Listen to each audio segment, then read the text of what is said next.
बिहार में चुनाव प्रचार के दौरान एनडीए प्रत्याशी के गाड़ी पर विरोधियों द्वारा हमला। बिहार के डुमरांव में एनडीए प्रत्याशी राहुल सिंह का प्रचार करने पहुंचे दिल्ली प्रदेश भाजपा के पूर्व अध्यक्ष एवं वर्तमान सांसद मनोज तिवारी जी द्वारा रोड शो के दौरान अरीगांव ब्रह्मस्थान के समीप उनके गाड़ी पर राजद कार्यकर्ता द्वारा हमला किए जाने और गाली गलौज भी किए गए एवं सांसद के गाड़ी पर जबरन राजद का झंडा लगाने को कहा गया।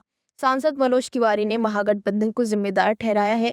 सांसद ने कहा कि यदि उनकी गाड़ी ड्राइवर के सूझबूझ से भागकर आगे नहीं बढ़ाया जाता तो जानलेवा हमला की साजिश की गई थी।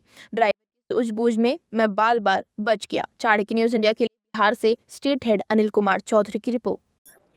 डुमरांव विधानसभा में और एक लंबा रोड शो था, करीब 25 किलोमीटर का रोड शो था। लेकिन रोड शो के दौरान पहले तो एक दो जगह पे आरजेडी समर्थक नारे लगा के हम लोगों के काफिले में, हम लोगों के रोड शो का स्वागत करने वालों में खड़े होके कुछ नारे लगाए। लालू यादव जिंदाबाद, नीतीश कुमार मुर्दाबाद, नरेंद्र मोदी मुर्दाबाद, ऐसे नारे लगाए लोग। लेकिन वो बहुत कम होते थे। मैं 3 जगह ऐसा देखा। हम लोगों ने अवॉइड किया, कोई बात नहीं, सड़क पे चल रहे हैं। हालांकि ये भी सामान्य बात नहीं है, क्योंकि जब एनडीए की रोड शो एनडीए का चल रहा है तो उसमें आरजेडी का क्या काम, उसमें माले का क्या काम। आचार संहिता कहती है कि जिसका प्रचार हो रहा है वो अपनी बात कहे। आपको नहीं पसंद है तो आप चुपचाप अपने घर में बैठिए। लेकिन वो आए, मुर्दाबाद कर रहे थे, हमें गालियां दे रहे थे और हमने बिल्कुल, हम तो कोई ऐसी सुरक्षा व्यवस्था में चलती नहीं है कि 50 फीट तक खाली रहे, हमने अवॉइड किया। लेकिन एक जगह है अरियाव ब्रह्मस्थान, अरियाव ब्रह्मस्थान पे आके वहाँ 200-250 लोग हमारे स्वागत में खड़े थे।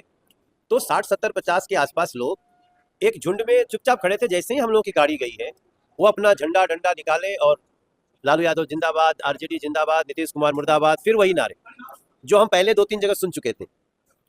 लेकिन यहाँ वो बहुत ज़्यादा संख्या में थे। अगर हमें 200-250 लोग स्वागत में थे तो ये लोग 60-70 लोग ये वाले थे विरोधी। फिर भी हमने अवॉइड किया, छोड़ो चलते आगे। लेकिन तब तक वो हमारी गाड़ियों की तरफ आकर के गाड़ियों पर अपना झंडा लगाने लगे। उसका जब कुछ लोगों ने प्रतिरोध किया तो फिर वो गालियां उग्र हो गए। और देखते देखते हमारे सामने जो दृश्य आया, मुझे तो भैया मोकामा की घटना याद आ गई। अभी कल की घटना घटी, आप सबको पता है। और मुझे ऐसा लगा कि ये कुछ ऐसा ही माहौल बना रहे हैं, क्योंकि हमारे लोग तो हजारों थे। ये अगर प्रतिक्रिया दे देते तो आप सोचिए वहाँ क्या स्थिति होती। फिर वो इसको भुनाते, तरह तरह की बातें करते। हमने और हमारे प्रत्याशी राहुल सिंह, हम एक ही गाड़ी पे थे। राहुल ने ड्राइवर को बोला, ड्राइवर गाड़ी भगाओ। हालांकि मैंने उसको टोका कि नहीं भागना क्या है, हम इनसे बात करते हैं, क्यों ऐसा कर रहे हैं। लेकिन राहुल की बात सुनने के बाद ड्राइवर ने गाड़ी भगाया। जब गाड़ी चली थोड़ी तेजी से तो सारे लोग डंडा लाठी जो भी लिए थे हमें 150 मीटर तक लगभग दौड़ाए। इसलिए वो सामान्य विरोध नहीं था, वो सामान्य बाधा डालने वाली बात नहीं थी। उनका नियत हमें अटैक करने वाली लगी। खैर गाड़ियां बहुत तेज चला करके हम वहां से निकल गए। और संजोग था कि शायद वहां से थोड़ी दूर बाद थाना क्षेत्र खत्म होता है, क्योंकि जैसे ही अगली पुलिस, हमने तुरंत ट्वीट किया पहले कैसा ऐसा घटना हो गया।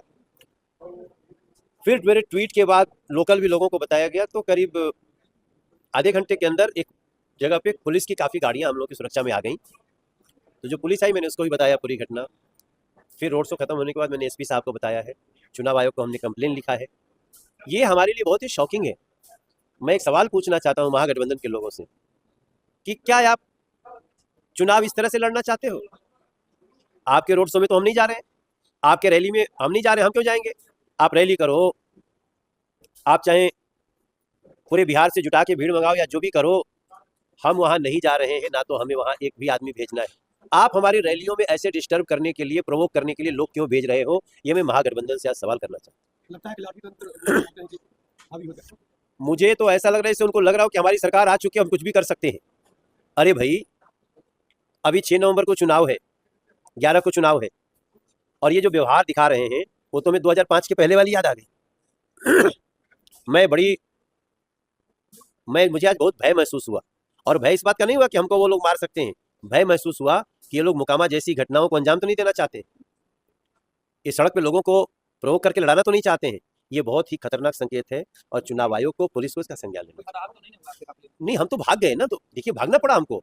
मैं कैमरा पे बोल रहा हूँ, क्योंकि हम मोकामा जैसी घटना सुनने के बाद हमें अलर्ट है। सर वो जिस तरह से दौड़ा रहे थे उनके हाथों में लंबे लंबे डंडे थे। हम तो डंडे ही देखे हैं, बाकी और कुछ छुपा रखे हो तो मुझे पता नहीं। हाँ, झंडे डंडे दोनों, और आरजेडी समर्थक नारे, नीतीश जी और मोदी जी के मुर्दाबाद के नारे। पथराव तो हमको, पत्थर तो हमें नहीं लगे हैं, लेकिन वो लाठियों के से लैस होकर के हमें दौड़ा रहे हैं। जनता से क्या अपील करेंगे इस बड़ी घटना होने के बाद? देखिए, जनता को मैं अभी क्या, जनता को तो यही बोलूंगा कि जनता भी विचार करे कि ये कौन लोग हैं। वो तो एक बात की बात है, जनता तो विचार करेगी, लेकिन इस चुनाव के दौरान ये लोग साजिश कर रहे हैं कि लोग आपस में उलझें। हमारे हजारों लोग थे, अगर वो प्रतिक्रिया कर देते तो आप सोचिए वहां वो 60-70 लोगों में से किसी के साथ बड़ी दुर्घटना हो जाती। अगर हम नहीं भागे होते, हम खड़े हो गए होते, तो आज हम इसमें किसी और टॉपिक पे बात कर रहे होते। ऐसी कोशिशों को रोकना है, जो दोषी हैं उसका शिनाख्त किया जाए, जांच हो, उनको सजा।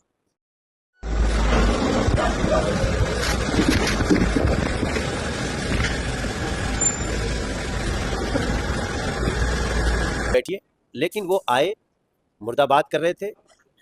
सर बड़ी